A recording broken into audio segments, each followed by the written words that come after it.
Hello my dear student, welcome to Deepak classes. I hope आप लोग अच्छे होंगे। तो बच्चों, आपका पेपर है 2-3 दिन बाद। खुशी भी हो रही किसी को दुख भी हो रहा होगा। आप मेरे एक बात यकीन मानिए या आप उस पर भरोसा कीजिए। अगर आपने साल भर पढ़ा होगा, आपने जिस एम से ड्रॉप लिया है, अगर आपने वो अच्छे से पढ़ा होगा, एनसीईआरटी पढ़ी होंगी, बातें मानी होंगी, पीवाईक्यू करी होंगी, ठीक है, जो भी जहाँ भी आप कोचिंग कर रहे हैं उनके रूल्स फॉलो किए होंगे, टेस्ट किए होंगे, असाइनमेंट किए होंगे, तो आपको डरने की ज़रूरत नहीं है। अगर कोई पहली बार जैसे ऐसे एग्ज़ाम देते हैं तो हमें क्या लगता है, नर्वस हो जाते हैं थोड़े, ठीक है। नर्वस मत हो। अरे बच्चों, आप ये सोचो ना, अगर आप बिल्कुल कॉन्फिडेंस इतना आ जाएगा कि मतलब ओवर हो गया, छलक गया, समझ रहे हैं, तो फिर क्या होगा, वो तो बहुत ही नुकसानदायक होता है। डर उसी को लगेगी जो पढ़ रहा है, समझ रहे हैं। और जैसे ही आप एग्जामिनेशन हॉल में जाएंगे ना बच्चों, आपने जो क्वेश्चंस करे हैं, जो पीवाईक्यू करे हैं, वो सब याद आ जाने लगते हैं। और अगर आपने कोई क्वेश्चन किया होगा 1-2 बार और वही आ गया, वो आप फिर आपको मेरे को कमेंट करोगे, सर वो क्वेश्चन याद आ गए थे करके, समझ रहे हैं। तो डरने की ज़रूरत नहीं है। लेंथी वीडियो मत देखिए। मैं आपको लास्ट मोमेंट में एक ही सजेशन दूंगा, क्यों 4-4 घंटे का देख रहे हैं बताइए। खुद रिवाइज की ना, जो आपने शॉर्ट नोट्स बनाए हैं उनको रिवाइज करिए। आपने जो एनसीईआरटी में पॉइंट टू पाउंडर है उनको पढ़िए, समझ रहे हैं। अब आप 4 घंटे वही पढ़ रहे हैं, भाई ये होता है, ये होता है, ये होता है। आप साल भर तो यही पढ़ रहे हैं ना, समझ रहे हैं। तो लास्ट 10-15 दिन से तो आपने शॉर्ट नोट्स और पीवाईक्यू में ही ध्यान रखना था, टेस्ट सीरीज में ही ध्यान रखना था। चलो, फालतू बात मैं भी नहीं करूँगा। मैं न्यूक्लियाई आपने पढ़ा ही होगा, फिर भी मैं एक छोटी सी वीडियो बना रहा हूँ जो मेरी शॉर्ट ट्रिक के नाम से आती है, उसमें आएगी। तो बच्चों, आपने डीके पढ़ा होगा। न्यूक्लियर डीके जो होते हैं 3 तरह के होते हैं, अल्फा डीके, बीटा डीके और गामा डीके। और मैंने उन तीनों की प्रॉपर्टी और पूरा आपको ऑलरेडी समझा रखा है। जैसे अल्फा डीके है, ठीक है, एक दो हम सैंपल के फॉर्म में क्वेश्चन भी ले लेंगे। अल्फा डीके कब होता है, जैसे कोई आपका, ये हमारा एक न्यूक्लियस है, इससे हमारा अल्फा डीके हो रहा है। सबसे पहले आप अब यकीन नहीं मानोगे, आपके जेई में ये क्वेश्चन आया था कि भैया, सॉरी जेई कह रहा हूँ, नीट में क्वेश्चन आया था कि जो आपके डीके हैं उसमें अल्फा पार्टिकल में कितने प्रोटॉन होते हैं, कितने इलेक्ट्रॉन होते हैं और कितने न्यूट्रॉन होते हैं। तो सिंपल सी बात है, जो अल्फा पार्टिकल है वो हीलियम न्यूक्लियस नहीं है। अल्फा पार्टिकल है डबल आयनाइज हीलियम एटम, समझ रहे हैं। तो डबल आयनाइज हीलियम एटम का मतलब ये हो गया कि जो अल्फा पार्टिकल है आपका, उसके पास 2 प्रोटॉन हैं, 2 न्यूट्रॉन हैं, लेकिन इलेक्ट्रॉन आपने निकाल दिए हैं। आयनाइज कर दिए मतलब इलेक्ट्रॉनों को आपने निकाल के फेंक दिया है, बाहर कर दिया है, समझ रहे हैं। तो सबसे पहले तो यही समझना था आपको कि अल्फा पार्टिकल क्या चीज़ है, ठीक है। तो अल्फा पार्टिकल में सबसे पहले आप नोट करके डालिए, 2 होते हैं प्रोटॉन, 2 होते हैं न्यूट्रॉन और 0 होते हैं इलेक्ट्रॉन। तो जैसे किसी भी न्यूक्लियस से अल्फा पार्टिकल निकल रहा है, तो हमारा आपको करना क्या है, ए में से 4 कम कर देना है, जेड में से 2 कम कर देना है, और ये बन जाएगा 2He4। क्योंकि मास नंबर और जो हमारा एटॉमिक नंबर है, ये दोनों कंजर्व रहते हैं। जेड और ए जो होंगे कंजर्व रहेंगे। तो कंजर्व रहेंगे तो आप देखिए, यहाँ पर ये 2 निकला है तो 2 इसमें से माइनस करना पड़ेगा, यहाँ से 4 निकला है तो 4 यहाँ पे माइनस करना पड़ेगा। क्लियर है यहाँ तक।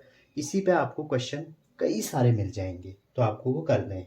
क्लियर है यहाँ तक या नहीं। जैसे मैं आपको एग्जांपल देता हूँ, आपको दे दिया यूरेनियम 238। मैं ज़्यादा प्रॉपर्टी नहीं बता रहा हूँ, अगर आपको ज़्यादा प्रॉपर्टी देखनी है आप मेरे इनफाइनाइट सीरीज में जा सकते हैं, वहाँ देख सकते हैं, ठीक है। और नहीं तो आपने पढ़ा ही होगा। आपको दे देंगे थ्योरियम, ठीक है, XY प्लस अल्फा पार्टिकल। हो सकता है अल्फा पार्टिकल लिख दे, हो सकता है हीलियम न्यूक्लियस का सिंबल बना दे। तो जब ये होगा तो आप क्या कहेंगे, अब एक्स क्या होगा, देखिए ये 2 निकला है तो 90 में से 92 में से 2 घटाइए, 90 आ जाएगा। और 238 में से 4 हटाइए तो 238 में से 4 हटाओगे तो 234 आ जाएगा। तो वाई की वैल्यू कितनी हो जाएगी, 234। तो ये अल्फा डीके समझ में आया होगा क्या करना है। अब जो बीटा डीके है बच्चों, बीटा डीके क्या होगा, देखिए देखिए बीटा डीके तब होता है, मैं यहाँ पर लिख लेते हैं, चले थोड़ा सा आपको रिवाइज हो जाएगा। इसको मैं शॉर्ट ट्रिक में ही डालूंगा, ठीक है। तो बीटा डीके ऐसा होता है बच्चों, जैसे जब किसी भी न्यूक्लियस से, आप बोल सकते हो कि जो आपका एटम न्यूक्लियस है, न्यूक्लियस ही करिए। तो जब कोई न्यूक्लियस से आपका इलेक्ट्रॉन और पॉजिस्ट्रॉन। पॉजिस्ट्रॉन क्या होते हैं? पॉजिस्ट्रॉन ऐसे पार्टिकल होते हैं जिनका मास तो इलेक्ट्रॉन के बराबर होता है, लेकिन चार्ज अपोजिट होता है इलेक्ट्रॉन के। मतलब मास दोनों का सेम हो जाएगा, इलेक्ट्रॉन नेगेटिव चार्ज होंगे और ये पॉजिटिव चार्ज होंगे। ठीक है, तो जो बीटा डीके है वो दो तरह का होता है, बीटा माइनस और बीटा प्लस। तो अगर बीटा माइनस डीके हो रहा है, तो जैसे मान लीजिए सिंबल है आपका, तो क्या होगा, आपको क्या ध्यान रखना है, देखिए बीटा माइनस लिख दिया। बीटा माइनस का मतलब होता है इलेक्ट्रॉन निकल गया, और बीटा प्लस का मतलब है पॉजिस्ट्रॉन निकल गया। तो आप करिए क्या, पहले उसी को लिखिए, बीटा माइनस को, इलेक्ट्रॉन निकल गया, कुछ एनर्जी निकलेगी, क्यों से लिख रहे हैं हम उसको। अब आप बताइए, जब इलेक्ट्रॉन निकल रहा है तो इलेक्ट्रॉन का जो यहाँ पर ये माइनस है ना, माइनस निकल गया, तो आपको करना क्या पड़ेगा, जो वाई कन्वर्ट होगा इसमें बीटा डीके में, आपका जो ए है, जो मास नंबर है वो कंजर्व रहता है, तो ए में तो कोई चेंज ही नहीं आएगा। बस आपको चार्ज में क्या करना पड़ेगा, एक ऐड करना पड़ेगा। समझ रहे हैं नहीं यार, नहीं समझ रहे हैं? इसका बेस्ट एग्जांपल, पहले एग्जांपल भी देख लेते हैं इसका। जब आपका न्यूट्रॉन प्रोटॉन में कन्वर्ट होता है, ये है 0 1, है या नहीं है, तो क्या होता है बच्चों, एक इलेक्ट्रॉन निकल जाता है प्लस क्यू, तो यहाँ पर क्या हो जाएगा, प्रोटॉन का क्या होता है 1H1, तो 1P1 हो जाएगा। ठीक है, तो ध्यान दीजिए, अगर आपको एग्जाम में निकालना है तो आप क्या इसको ऐसे भी कर सकते हैं कि इस साइड का जेड, लेफ्ट साइड का जेड, राइट साइड के जेड, जितने भी जेड है जैसे 90 +2, इन दोनों के सम के बराबर होगा। ठीक है, वैसे ही ए भी बराबर होगा। क्लियर है यहाँ तक? इसी तरह से हमारा बीटा माइनस डी के है, और बीटा माइनस मतलब इलेक्ट्रॉन का प्लस निकल गया। तो जैसे हमारा ये ए जेड एक्स है, तो यहाँ से अगर बीटा प्लस निकल रहा है, तो इसका मतलब जो वाई है, ए में यहाँ भी कोई चेंज नहीं होगा, तो यहाँ पर ई प्लस हो जाएगा, इसको हम पॉजिस्ट्रॉन कहते हैं। और जो जेड है ना बच्चों, प्लस वाला निकल गया, तो आपको यहाँ माइनस करना है। समझ रहे हैं यहाँ तक? एक बार रिपीट करते हैं, मेरे साथ रिपीट करिए कि माइनस में जेड एक बढ़ जाता है, माइनस में जेड एक बढ़ जाता है। क्यों बढ़ जाता है? क्योंकि प्रोटॉन बढ़ गए, इलेक्ट्रॉन एक कम हो गया, इलेक्ट्रॉन तो बाहर आ गया। सर तो फिर जो पॉजिटिव होगा, जो बीटा पॉजिटिव होगा, उसमें क्या होगा, तो बीटा पॉजिटिव में प्रोटॉन चले गया, तो बचेंगे क्या, इलेक्ट्रॉन, तो जेड एक कम हो गया। समझ रहे हैं? आप ये समझिए, बीटा माइनस में इलेक्ट्रॉन चले गया तो ये बढ़ गया प्रोटॉन, बीटा प्लस में प्रोटॉन चले गया तो प्रोटॉन कम हो गया। समझ रहे हैं यहाँ तक? अच्छा, एक और डीके होता है, उसको भी देख लेते हैं, नाम है उसका गामा डीके। तो जो गामा डीके है बच्चों, इसमें क्या होगा आपका, ना ए चेंज होगा, इसमें तो ए भी चेंज होगा, जेड भी चेंज होगा। इसमें क्या होगा, सिर्फ जेड चेंज होगा। इसमें क्या होगा, ना ए चेंज होगा ना जेड चेंज होगा। ठीक है, तो जो गामा है इसमें जनरली क्या होता है, एक्साइटेड स्टेट से ग्राउंड स्टेट में कोई एटम जब आएगा तब वो ये कहानी करता है। तो ये भी कह सकते हो आप, जैसे अल्फा बीटा डीके हो रहे हैं तो उसके बीच बीच में एक आपका गामा डीके भी हो जाएगा। समझ रहे हैं यहाँ तक या नहीं समझ रहे हैं? तो ये तो हमारा था डीके। क्लियर है यहाँ तक?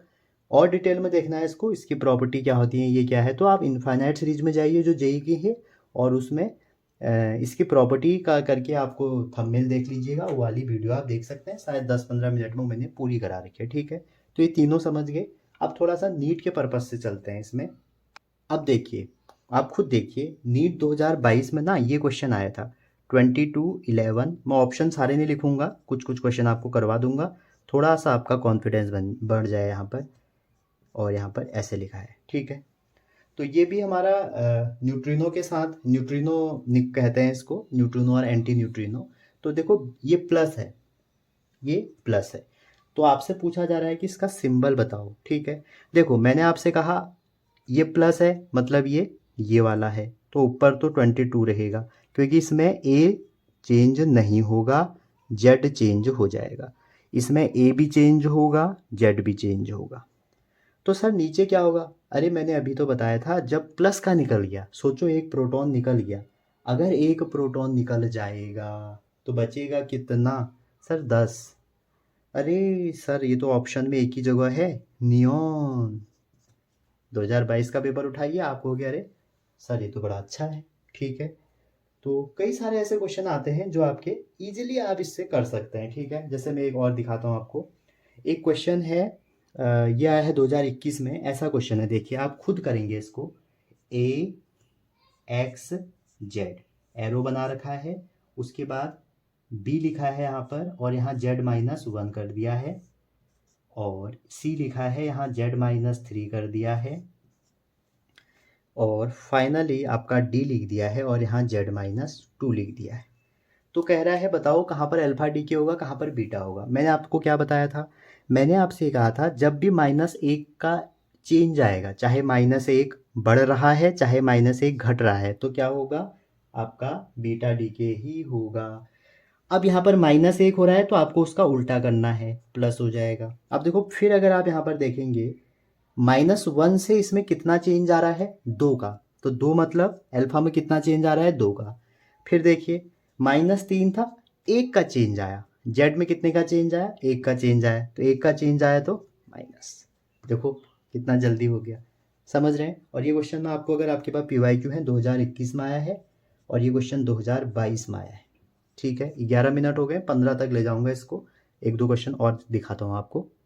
जो मैं ये कह रहा था ना बच्चों, अल्फा पार्टिकल में कितने प्रोटॉन होते हैं, कितने इलेक्ट्रॉन होते हैं, कितने न्यूट्रॉन होते हैं, 2019 में पूछा गया था।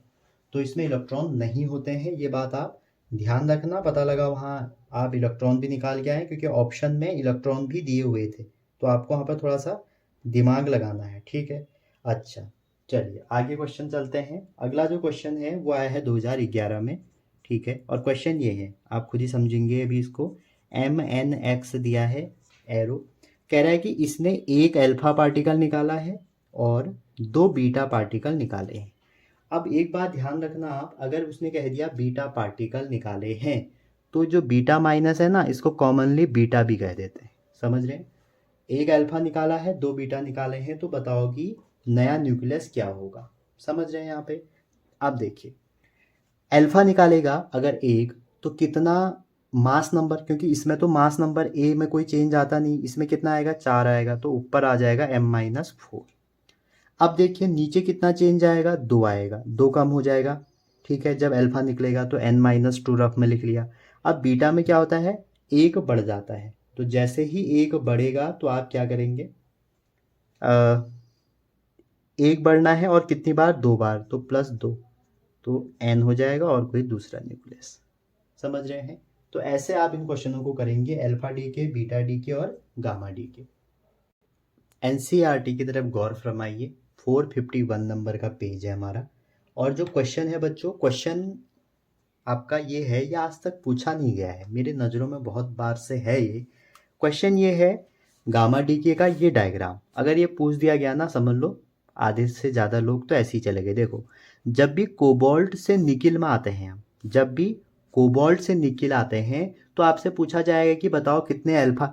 अब वहाँ पर देगा ही नहीं हो, आपको ये कह देगा कि अल्फा डी के कितना हुआ, बीटा कितना हुआ। एक तो तरीका वही है जो मैंने आपको बताया, कैसे निकालोगे, लेकिन वहाँ पर आप गलत हो जाओगे। क्यों, ध्यान से देखिए, मैंने थोड़ा और जूम कर दिया। ये 27 है, ये 60 है, तो आपको हो गया यार सर ने बताया था कि जो बीटा डी के होता है उसमें हमारा ए चेंज नहीं होता है, तो मतलब ये 60 है, ये 60 है, तो ए तो चेंज नहीं हुआ है। 27 से 28 हो गया है, मतलब 1 बढ़ गया है, तो बीटा उल्टा कर देना है, तो बीटा माइनस है।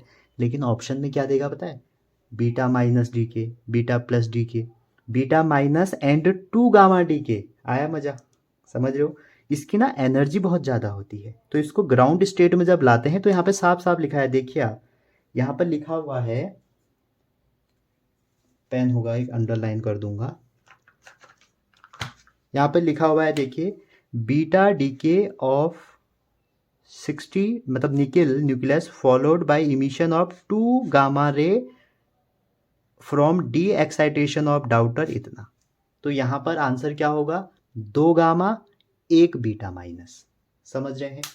एनर्जी पूछ ली तो समझ लो कत्ल हो गया भैया, बहुत डीप पूछ दिया, फिर तो किसी से नहीं होना हो। तो इसलिए आप मेरे से पढ़ रहे हैं तो आप थोड़ा सा NCERT को फोकस करिए। मैं बार बार कहता हूँ NCERT फोकस करिए। आप अगर स्टार्टिंग में अभी मेरे को देख रहे हो तो NCERT फोकस करिए। जिस दिन आपने NCERT पढ़ ली उस दिन आप नीट क्या आप कुछ भी कर सकते हैं। चलिए एक लास्ट बात इस टॉपिक के बारे में, ये वाला बनेगा, सॉरी जो n है ना ये बनेगा फिर। क्लियर है यहाँ तक? अच्छा जी। अब ये कुछ काम का नहीं है आपका, काम का क्या है कि जब हम थ्योरियम से लेड पे जाते हैं तो कितने डीके होते हैं, जब हम यहाँ से यहाँ जाते हैं तो कितने डीके होते हैं, जब हम यहाँ से यहाँ जाते हैं तो कितने डीके होते हैं, जब हम यहाँ से यहाँ जाते हैं तो कितने डीके होते हैं, और कौन कौन से होते हैं। तो ये वाला तो इतना फेवरेट क्वेश्चन है सबका, 4n वाला, तो ये तो आप याद कर ही लें। ठीक है, तो 4n जब भी हम थ्योरियम से लेड जाएंगे बच्चों, 6 करने पड़ेंगे अल्फा डीके, 4 करने पड़ेंगे बीटा। ठीक है, अब नीचे को बढ़ाते जाइए, ये करेंगे 8, ठीक है, और यहाँ भी करेंगे 8, और यहाँ करेंगे 7।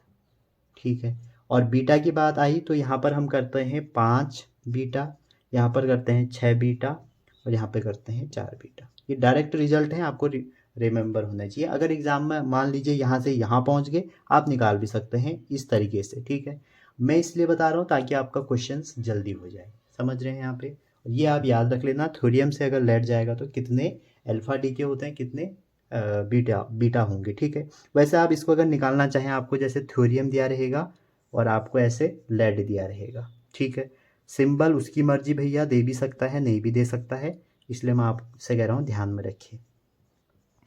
अब आप यहाँ पे देखेंगे ऑप्शन से ही जाना पड़ेगा, हमको कैसे बताना, अभी तो मेरे को पता है जैसे, तो आप देखेंगे ये है 92 और 92 से कहाँ आ गया 82। ठीक है, तो जैसे 6 अल्फ़ा कह रहा हूँ मैं, तो 6 अल्फ़ा मतलब जेड में कितना चेंज आएगा अल्फ़ा की वजह से, अल्फ़ा की वजह से आएगा, एक से आता है 2 तो 6 से आ जाएगा 12, तो ये 12 कम हो जाएगा। तो 90 में से 12 हटाओगे कितना आ जाएगा 88, 8 और 78। क्लियर? अब यहाँ पर दूसरा कौन सा डीके है, बीटा माइनस, और बीटा माइनस में क्या होता है प्लस होता है, तो 4 बीटा में प्लस होगा तो 82। तो या आप फिर ऑप्शन से कर सकते हैं। ठीक है, और वैसे ही ये वाला कर लीजिए। ठीक है, ए नंबर को, क्योंकि इसमें तो ए चेंज ही नहीं होता है, ए देख लीजिए, तो ए इसमें 24 चेंज होंगे, अगर इसमें से आप 24 हटाओगे तो ये निकल के आ जाएगा। तो बहुत सारे तरीके हैं पढ़ने के, आपको जैसा अच्छा लगे। ठीक है, होप कि यहाँ से क्वेश्चन बने आपके एग्ज़ाम में और आप कर पाएँ। तो मिलते हैं अगली वीडियो में, तब तक अपना ध्यान रखिए। Thank you.